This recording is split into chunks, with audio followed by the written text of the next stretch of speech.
So here we are, part 37, crap to cream, MGB Resto. So I've now taken on fitting the rear bumper. So this was a fairly challenging little job. I waited 3 years for the rubber to chrome conversion kit, and I've got it, and I knew when I got it that it wasn't going to be 100%. So I just took a chance on it being able to fit as good as it could. So there's a little bit of a difference here between the gap and the edge, and the bumper rides pretty close to the rear wing, and it's a bit better this side, but it's still close. So put some shims in this bolt here, and I put some shims in this bolt here to just try and keep the bumper away from the wings. It looks okay, you know, it sits quite nice for a rubber to chrome conversion, so I'm quite happy in that regard. So the wires that go down the back of here, they're a bit neat in between the bumper and the bodywork. The gap's pretty even all the way around. So I think, yeah, I don't know what I expected. I don't know whether I expected it to be better, but it is what it is, as I've said before with the other things that I've been doing. So anyway, the bumper's installed now, and it's all good and solid. It's not going anywhere, so I'm happy with that. And now we move on to the infamous windscreen. So the windscreen's fitted now and all bolted in, and it all works, right? So I've checked the height from the top of the windscreen to the top of the sill on both sides, and it's within 2 millimeters, so it's pretty good in that regard. But what I have to remember here is that I've got new doors, new wings, a new seal, and new seals. So I've got a seal on here and a seal on the front of the windscreen, which you all no doubt be well aware about. So when I came to shut the doors, the passenger side was near enough perfect, right?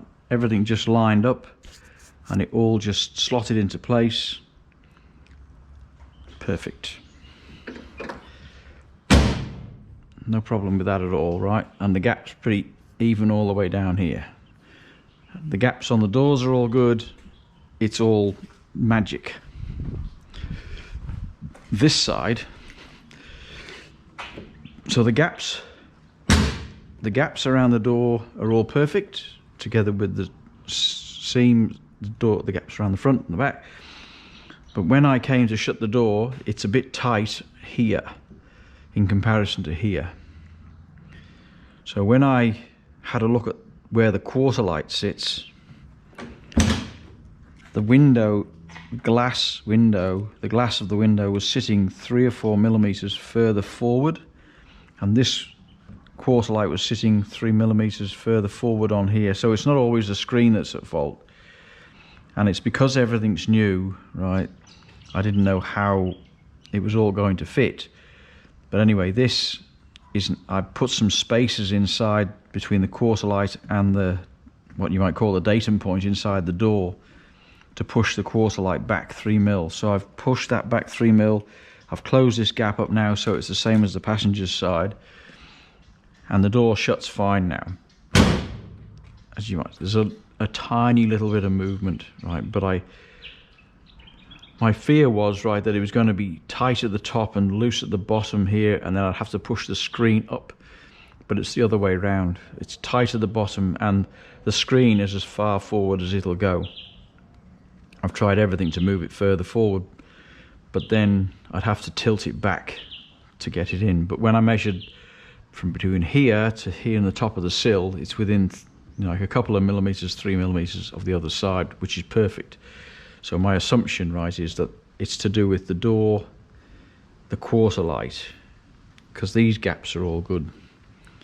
So yeah, I've put a couple of spaces now in between the quarter light and the door to move the quarter light back.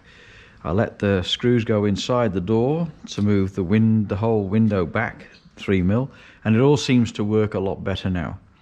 One thing that I did notice, I'm not sure whether you'll be able to see it or not, is I've got two cracks in here. Got a crack in here and a crack in here, which are from original. I just didn't spot them. So I've been chasing up a new quarter light in the US right now. So I'm waiting to see how much, and it's cracked here as well. So it's cracked all over the place, this one. And I don't want to get the crack of doom here, which I've had mentioned to me by Karsten. Thank you very much, Karsten, for your valuable information and all your input. So that's where I'm at right now. There's nothing being done at the front end, but I'm going to fit the front bumper. And then I've been working on the dashboard down in the other shed, and I was checking all the lights in the dashboard work before I put them in, and trust me, those LED wedge lights are just rubbish. I bought 2 lots of them and both of them were rubbish. So I've now gone back to conventional light bulbs or light globes, depending where you are. They just go in and they work. So that's what I'm sticking with. I like stuff that works. I think that's about it for now, but I'm over the moon. The windscreen is finished, and yeah, that's a great weight off my mind. And now I've been also working on some of the wiring. So I've been fitting a couple of Deutsch plugs here and there, just to make things a little bit better. I think that's about it. So, update complete.